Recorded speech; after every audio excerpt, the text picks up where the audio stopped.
Alright, so I recently decided to go back and play Looney Tunes Martian Alert 24 years after its release. And no, I've never played this game before.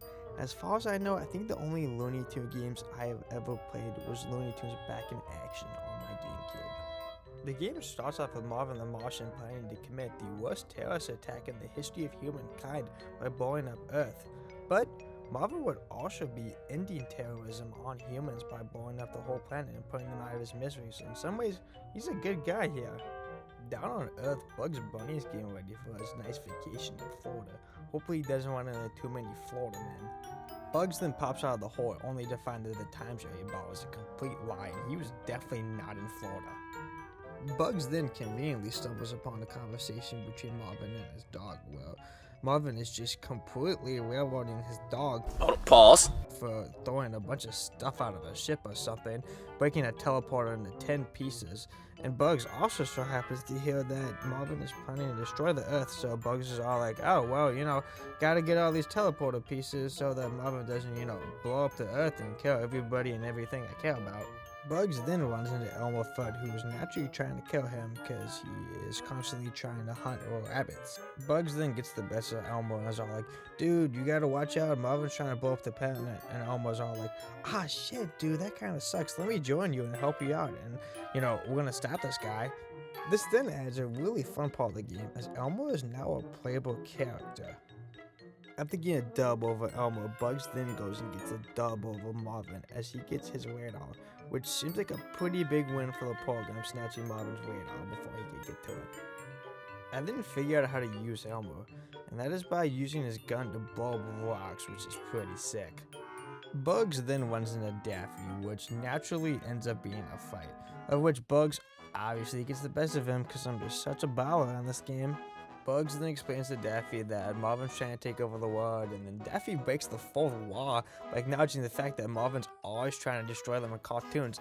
Now he's suddenly trying to do it in video games.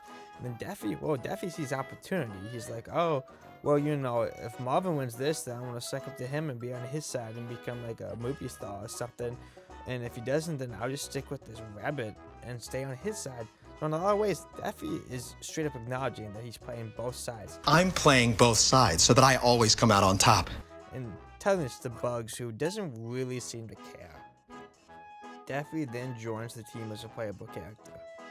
Bugs then just straight up walks into Witch Hazer's house without even knocking. And is all like, hey, you seen the little green guy looking for a teleporter? And Witch Hazer's all like, oh, well, I may or may not have. I probably have if you bring me these 5 ingredients to this love potion. So, Witch Hazer's just straight up blackmailing Bugs right now. And, what is she going to do with this love potion is my question.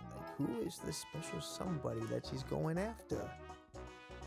Bugs then enters another house, seemingly without permission, runs into these gangsters who, for some reason, thinks that Bugs is possibly a cop, which I don't see any indicators of that on Bugs. The guy's clearly not wearing any kind of uniform or anything. But they decide to attack anyways, only to find out that Bugs was not a cop. Daffy then gets in there with Porky Pig, just like the cartoons, and naturally claims a pretty easy dub just by splashing a bunch of water on Porky. Porky then becomes friends with him, but he's not a playable character actually, which is probably a good thing for all of us because he'd be useless. Bugs then brings all the ingredients necessary back to Witch Hazel, and then for some reason she decides to fight him. Which we all know this whole song and dance. Bugs beats Witch Hazel. Witch Hazel's all like, oh, my bad, I'm sorry, I don't know what happened. I don't know why I fought you there. But hey, guess what? Now I'm a playable character unlike that loser Porky Pig. Oh yeah, and fuck Marvin. That's pretty much how the conversation went in a lot of ways. Bugs then arrives in a new city, which is unfortunately for his sake not in the state of Florida. Bugs then gets on the ship, possibly in an attempt to hijack the ship and hightail it down to Florida, committing an act of piracy, but he runs into Sylvester, and with almost no convincing whatsoever convinced Sylvester to join him, as there's no fight whatsoever between the two. Sylvester then becomes a playable character, and man, playing with him is electric.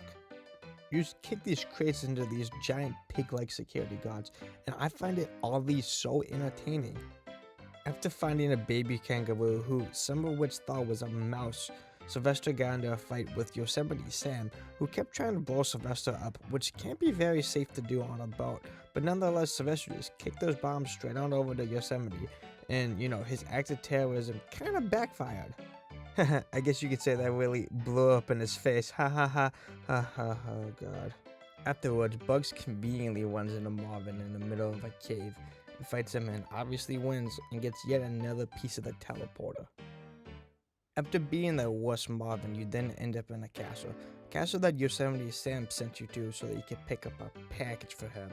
I have no idea what's in that package, and I don't want to know.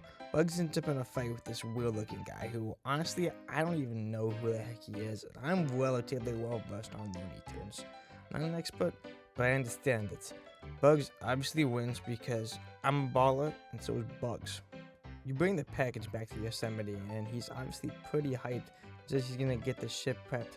Meanwhile, Bugs is gonna hit the town and hang out a little bit. We then cut to a sleeping Foghorn Leghorn who gets a piece of dynamite thrown in his face by a dog whose name I can never remember. Foghorn is rightfully so pissed about this and is ready to put an end into it, as he is now the playable character in the game. Foghorn then defeats his nemesis, and I gotta say, I really enjoyed playing as Foghorn. I don't know if it's just because of the similar way that Sylvester causes a lot of destruction by his moves. Foghorn does the exact same way. It's like using a 300-pound offensive lineman just to mow people down. That storyline ends right after that, and you pick up with Bugs getting ready to leave on Yosemite's ship, who is finally ready to rock and roll. I wonder what Bugs was doing when he hit the town. Suspicious. Immediately after acquiring the ship, you drive straight into some violent storm, and it's your job to save the ship. You then pick up his Tweety Bird, who just wants to get a little bit of food, but for some reason Sylvester is just being a total dick, just chasing Tweety around, not trying to help him, not trying to help anyone on the ship out, just going after his own narratives. Tweety is then able to do what he needs to do, and you pick up his Bugs, sitting outside the ship with Yosemite Sam, with Sam rightfully being kind of pissed. Bugs, as he always does, sets out to try and solve the situation, and in the process ends up in a fight with Wile E. Coyote. Naturally, Bugs claims the dub, and Wile E. Coyote is added as a friend, so he's not a playable character, but he's available in the gallery, which I still have yet to figure out how to get access to. Bugs then commits animal abuse and beats up K9, Marvin's dog. Bugs then naturally sees Marvin again, and once again naturally beats up Marvin again, and also naturally gets yet another piece to the teleporter. Marvin really should just give up at this point, and Bugs and company are clearly dominating the guy. We then return to Yosemite Sam to find him in some random house, probably drinking alcohol, with him telling us that he's giving us a prize for the work we've done. The prize is in the basement. Please be Lola Bunny, please be Lola Bunny, please be Lola Bunny. Prize was not Lola Bunny. Instead of some genie who snapped his fingers and all of a sudden fixed the boat. So I guess that was pretty important. We then started playing as a baby version of Marvin, who's trying to hightail out of his house, and he gets threatened to be spanked by his owner. I mean, depending on Marvin's taste, he might actually like that. But yeah, anyway, I don't want to spend too much time on this mission, because honestly, I really didn't like this mission at all. I'm just not a big fan of the whole stealth stuff, especially when it comes to platformers like this. We picked back up as Bugs, and apparently he was dreaming that mission that we just had. Bugs, being the enforcer he is, naturally ends up in yet another fight, this time with the Tasmanian Devil. The Tasmanian Devil is just a walking concussion. Bugs jumps. Boom, Taz hits his head on a boulder. Bugs jumps. Boom, Taz hits his head on a giant UFO from who knows where. Dude just doesn't stop. He's gotta have so many concussions. That giant unknown UFO turns out to belong to Marvin, which is totally shocking. Marvin steals all of Bugs' teleporters. And the game ends. Marvin wins. Haha, just kidding. Bugs shamefully lets Sam know what happens, and they set out to go hunt Marvin down. Bugs, as always, finds himself hanging out in the cave. You have to wait for the stupid ghost to slowly make its way over to you. It's so annoying, and probably the most annoying part of the game, so waiting for this guy to slowly float to you.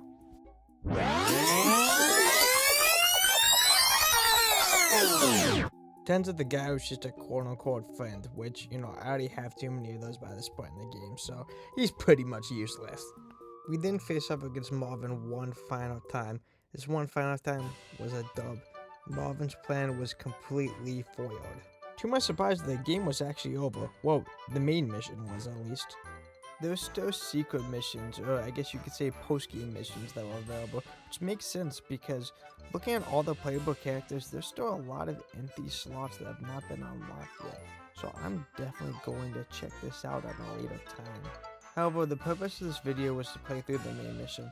I gotta say, I really enjoyed this game a lot. It's old, I've never played it before, and Looney Tunes isn't exactly known for having a lot of really good games. But man, I really enjoyed this. I really enjoyed getting to play so many different characters from the franchise, all of which that have their own little unique twist to the game. But yeah, I'm definitely going to check out those secret missions, and I thoroughly enjoyed playing this game a lot. I recommend it for anybody who wants to play a little platformer like this. Thank you so much to everybody for watching. Please like and subscribe for more related content, as I'm really trying to get this channel off the ground. Thank you so much.